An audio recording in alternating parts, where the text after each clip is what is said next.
প্রায় ৩০ ফুট ওপর থেকে আছড়ে পড়া পানির প্রচণ্ড আঘাতে ঝর্ণার চারপাশে অনেকটা স্থান জুড়ে সৃষ্টি হয় ঘন কুয়াশা। সূর্যের আলোর এই জলপ্রবাহের খেলায় সৃষ্টি হয় রংধনু। উড়ে যাওয়া বা ছিটকে পড়া পানি বাষ্পে ভেসে এসে শরীরে স্পর্শ করে, ঠিক যেন কানাডার নায়াগ্রা জলপ্রপাতের মতো। আর এই কারণেই নাফাখুমকে বাংলার নায়াগ্রা বলা হয়ে থাকে। বান্দরবানের নাফাখুম জলপ্রপাত বাংলাদেশের অন্যতম বড় জলপ্রপাতগুলোর মধ্যে অন্যতম। পাহাড়ের ঢালে টিন আর বেড়া দেওয়া ঘরগুলোকে মারমা ভাষায় খুম বলা হয়, যার অর্থ জলপ্রপাত। আর এভাবেই নাফা আর খুম শব্দ দুটি মিলে ঝর্ণার নাম হয়েছে নাফাখুম। চারিদিকে বড় বড় পাহাড়, নদীতে ছড়ানো অজস্র পাথর। পাথরগুলো যেন এক একটি ভাস্কর্য। এমন দৃশ্য উপভোগ করতে হলে যেতে হবে বান্দরবানের থানচি উপজেলার রেমাক্রির নাফাখুম জলপ্রপাতে। নাফাখুম ঝর্ণা দেখতে হলে বান্দরবান থেকে প্রথমে থানচি যেতে হবে। থানচি বান্দরবানের একটি উপজেলা। বান্দরবান থেকে ৮৫ কিলোমিটার দূরে পাহাড় বেষ্টিত নদীর কলকাকলিতে মুখরিত ছোট্ট একটি শহর থানচি। পাশ দিয়ে বয়ে চলেছে খরস্রোতা সাঙ্গু নদ। নদীর সৌন্দর্য মুগ্ধ করবেই।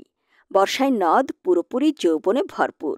একপাশে পাহাড়, একপাশে থানচি শহর, মাঝখানে বয়ে চলেছে নদ।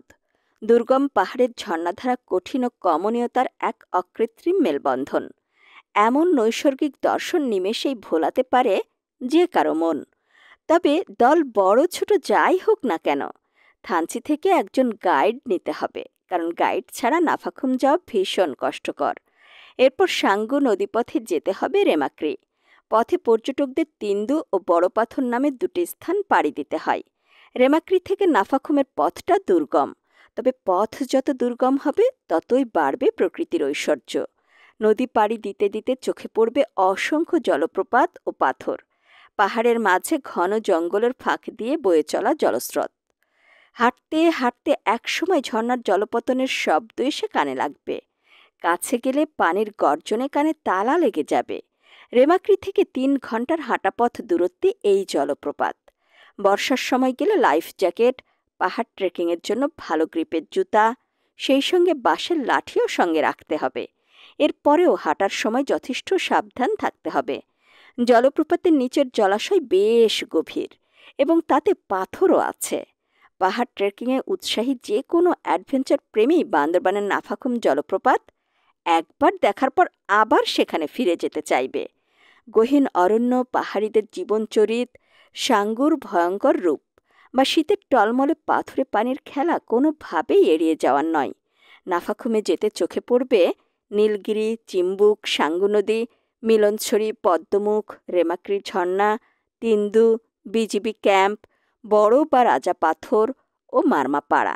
নাফাখুমে এখন সারা বছরই পর্যটকদের ভিড় থাকে, তবে বর্ষার বৃষ্টিতে অধিকাংশ সময় সাঙ্গু নদীর পানি বিপদসীমার ওপরে চলে যায়। তাই প্রশাসন থেকে নাফাখুম ভ্রমণে নিষেধাজ্ঞা জারি করা হয়। নাফাখুম বেড়ানোর উপযুক্ত সময় বর্ষার ঠিক পর থেকে শীতকালের আগ পর্যন্ত, অর্থাৎ সেপ্টেম্বর থেকে নভেম্বরের যে কোনো সময়কে বেছে নেওয়া যেতে পারে। একদম কনকনে শীতের সময় ঝর্ণার পানি সব শুকিয়ে যায়, কিন্তু তাতে প্রাকৃতিক সৌন্দর্যের কোনো ঘাটতি পড়ে না।